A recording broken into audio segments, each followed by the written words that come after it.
ओम नमः शिवाय। जय श्री महाकाल। देखिए, सावन का महीना चल रहा है तो भगवान भोलेनाथ आपकी सारी मंगल कामना पूर्ण कर दें।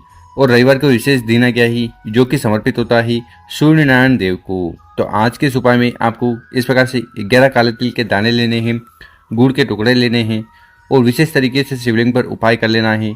इस उपाय करने के बाद कामना पूर्ण होगी, दुर्भाग्य और समस्या समाप्त होगी, आपके जो अटके हुए कार्य हैं वो बनने लगेंगे और जीवन में आलस्य दूर होगा। तो गुरुजी ने एक बहुत ही अचूक उपाय बताया है, कैसे करना है वो बताएंगे। उसके लिए इस वीडियो को लाइक कर दें, चैनल पर नए हो सब्सक्राइब कर दें और कम से कम 3 लोगों के साथ व्हाट्सएप पर इस वीडियो को जरूर शेयर करें, उन लोगों की मदद करें।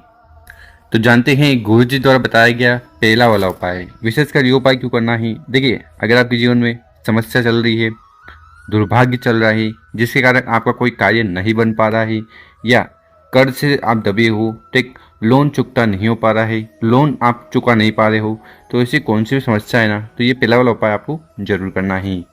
अब इस वाले उपाय में क्या क्या सामग्री की जरूरत है वो देखते जाइएगा। सबसे पहले आपको इस प्रकार से काले तिल के दाने लेने हैं, कितने, 11, ठीक, और वो संपूर्ण होने चाहिए। साथ ही साथ आपको इस प्रकार से गुड़ के टुकड़े लेने हैं, कितने, 1-2 गुड़ के टुकड़े लेते हो तो भी काफ़ी है इस उपाय के लिए। इसी के साथ आपको इस प्रकार से तांबे का लोटा लेना है और उस तांबे के लोटे में आपको अपने घर से, अपने किचन से शुद्ध जल भर लेना है। और फिर आगे बताई गई जो भी सामग्री है उनको लेकर महादेव जी के मंदिर चले जाना। सुबह शाम इस उपाय को आप कर सकते हो। मंदिर में पहुंचकर उत्तर दिशा की तरफ मुंह कर बैठ जाना है। देखिए, शिवलिंग के ऊपर गुड़ का उपाय करने से जीवन के सारे अंधकार समाप्त होंगी, तेज की वृद्धि होगी, आलस्य दूर होगा। और काले तिल का उपाय करने से जो भी रोग पीड़ा समस्या है, बाधा है, वो समाप्त होने लगती है। तो इस उपाय में सबसे पहले करना क्या है, उन गुड़ के टुकड़ों को उठाना है, जल के लोटे में सम्मिलित कर लेना है, मिला लेना है। ठीक इसी प्रकार से जो काले तिल हैं उनको उठाना है, अपनी समस्या कहते हुए उन काले तिल को जल के लोटे में डाल देना है। ठीक, उसके बाद उस काले तिल वाले जल को शिवलिंग के ऊपर समर्पित कर देना है। ओम नमः शिवाय शिव मंत्रों का स्मरण करते हुए यहाँ पर जल चढ़ाओगे तो जल बहता हुआ जलाधार की तरफ से नीचे आएगा। यहाँ पर आपको अपना सीधा वाला हाथ रखकर वो जल को इकट्ठा कर कर कंठ, मस्तक और नैनों पर लगा लेना है।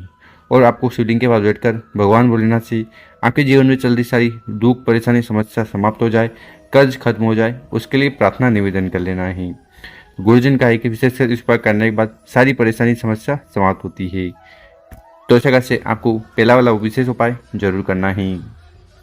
अब जान लेते हैं गुरुजी द्वारा बताया गया दूसरा उपाय। विशेषकर ये उपाय करने से आपकी हर प्रकार की जो इच्छा है, मनोरथ है, विशेष है, वो पूर्ण होगी। देखिए, बहुत सारे लोग अपने व्यापार को लेकर चिंतित रहते हैं, परेशान रहते हैं, ठीक है, नौकरी को लेकर परेशान रहते हैं। तो ऐसे में आपको ये उपाय करने से नहीं चुकना है, सूर्य नारायण देव वाला। अब इस वाले उपाय में आपको क्या क्या सामग्री की जरूरत पड़ेगी वो देखते जाइएगा। सबसे पहले आपको चावल के दाने, अक्षत के दाने ले लेने हैं। कितने लेने हैं, 7, 11, 21 जितने बन पाए चावल ले लीजिएगा। साथ ही साथ आपको इस प्रकार से गुड़ के टुकड़े लेने हैं, ठीक है, 1 या 2 गुड़ के टुकड़े ले लेना। साथ ही साथ आपको इस प्रकार से फूल लेना है। फूल कौन सा, देखिए यहाँ स्क्रीन पर देखिए, इस प्रकार से आपको जो गुड़हल का फूल आता है, ठीक है, वो मिल जाए तो सर्वोत्तम होगा। तो एक लाल फूल आपको इस प्रकार से ले लेना है। इसी के साथ जो अगली सामग्री है वो है मिर्च। मिर्च कौन सी, तो आपको लाल वाली मिर्च लेनी है, ठीक, इसको फोड़ना है और इसके अंदर से इस प्रकार से वाइट कलर के बीज निकलेंगे, ठीक है, उनको आपको ले लेना है।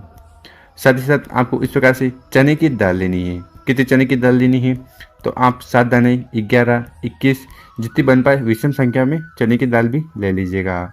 और आखिरी में जो सामग्री है वो है तांबे का लोटा। तो तांबे का लोटा लेकर उसमें आपको अपने घर से, अपने किचन से शुद्ध जल भर लेना है।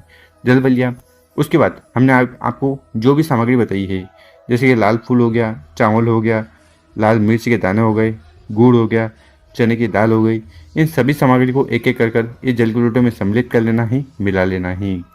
और फिर ये तांबे का लोटा लेकर आपको अपने घर पर ही इस उपाय को करना है। घर पे कहाँ, तो आपको घर की छत पर चले जाना है, सूर्य भगवान के सामने। और इस उपाय को अगर आप 10 बजे पहले कर लेते हो सुबह तो सर्वोत्तम होगा। तो वहाँ पर आपको चले जाना है, उस तांबे के लोटे को उठाना है और 3 बार में आपको पूरा जल आपको समर्पित कर देना है। ओम सूर्याय नमो मंत्रों का स्मरण करते हुए। और ये जो जल का लोटा है ये आपके नासिका से 8 इंच ऊंचा होना चाहिए। इस प्रकार से आपको जल समर्पित कर देना है। साथ ही साथ अगर आपको 12 मंत्र याद है, 12 नाम ही याद है सूर्य नारायण देव के, उनका भी स्मरण कर सकते हो। जैसे कि ओम सूर्याय नमो, ओम मित्राय नमो, ओम रवि नमो, ओम भानवे नमो, ओम खगाय नमो, ओम पुष्णे नमो, ओम हिरण्यगर्भाय नमो, ओम मारिच्याय नमो, ओम आदित्याय नमो, ओम सावित्री नमो, ओम अकार्य नमो, ओम भास्कराय नमो। तो इन मंत्र का आपको जाप करना है जल को समर्पित करते समय। तो गुरुजी ने कहा है कि जो भी व्यक्ति इस प्रकार से तांबे के लोटे में सभी सामग्री डालकर विशेषकर सूर्य भगवान को अर्घ्य दे देता है ना रविवार वाले दिन, तो इससे सूर्य नारायण भगवान की उस व्यक्ति पर विशेष कृपा होती है। उस व्यक्ति की हर प्रकार की जो कामना है, इच्छा है, दिल की बात है, वो पूर्ण होने लगती है अगले रविवार तक। तो रविवार को किया जाने वाला बहुत ही अचूक विशेष उपाय है, दूसरा वाला उपाय जरूर करना है।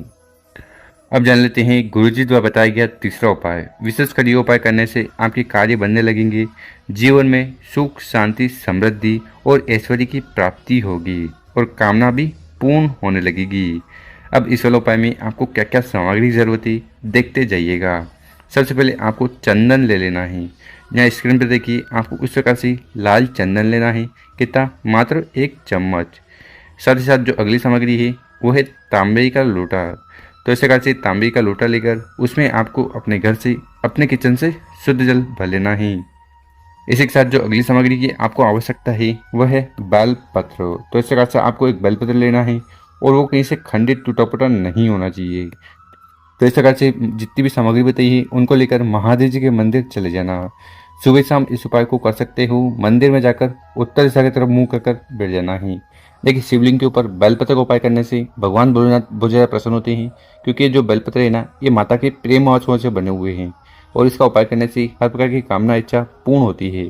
ठीक, तो इस उपाय में सबसे पहले करना क्या है, उस तांबे के लोटे को उठाना है, धीरे धीरे कर पूरा जल शिवलिंग के ऊपर समर्पित कर देना है। ठीक, ओम नमः शिवाय श्री शनाभ्युम मंत्र का स्मरण करते हुए इतना उपाय हो गया। उसके बाद क्या करना है कि ये जो लाल चंदन है ना इसमें आपको थोड़ा जल डालना है। ठीक, जल डालकर आपको थोड़ा सा लेपन तैयार कर लेना। लेपन तैयार कर लिया, उसके बाद आपको बिंदी बनानी है। कहाँ पर बिंदी बनानी है? देखिए यहाँ स्क्रीन पे देखिए, इस प्रकार से आपको आम का संबोधन कर देना है। कहने का मतलब है कि 3 बिंदी बना देनी है। ठीक, उसके बाद आपको नीचे वाली जो डंडी है इस पर भी आपको इस प्रकार से लाल चंदन लगा देना है। ठीक, और फिर आपको अपनी जो भी कामना है, इच्छा है जो पूर्ण नहीं हो रही है वो पूर्ण हो जाए, उसके लिए प्रार्थना करते हुए सबसे पहले उस बेलपत्र को, ये जो गणेश जी का स्थान है यहाँ पर स्पर्श करवाना है, टच करवाना है और उनसे आपके जीवन में चल रही समस्या समाप्त हो जाए, प्रार्थना कर लेना है। उसके बाद उस बेलपत्र को आपको माता के हस्तकमल पर, ये जो कटी वाला भाग है ना यहाँ पर स्पर्श करवाना है और आखिरी में उस बेलपत्र को शिवलिंग के ऊपर समर्पित कर देना है। पंचाक्षर षडाक्षर मंत्र का स्मरण करते हुए बेलपत्र की डंडी होगी जलाधि की तरफ, बड़ी पत्ती होगी आपकी तरफ और जिस साइड आपने लाल चंदन लगाया है वो शिवलिंग से स्पर्श होना चाहिए।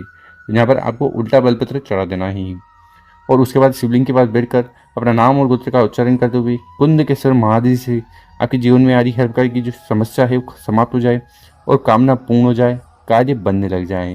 तो उसके लिए विशेषकर प्रार्थना निवेदन कर लेना ही। तो गुरुजी द्वारा बताया गया बहुत ही अद्भुत विशेष उपाय ही कर जरूर देखिएगा। मेरे प्यारे दोस्तों, वीडियो अच्छी लगी हो 5 लोगों के साथ व्हाट्सएप पर इस वीडियो को जरूर शेयर करें।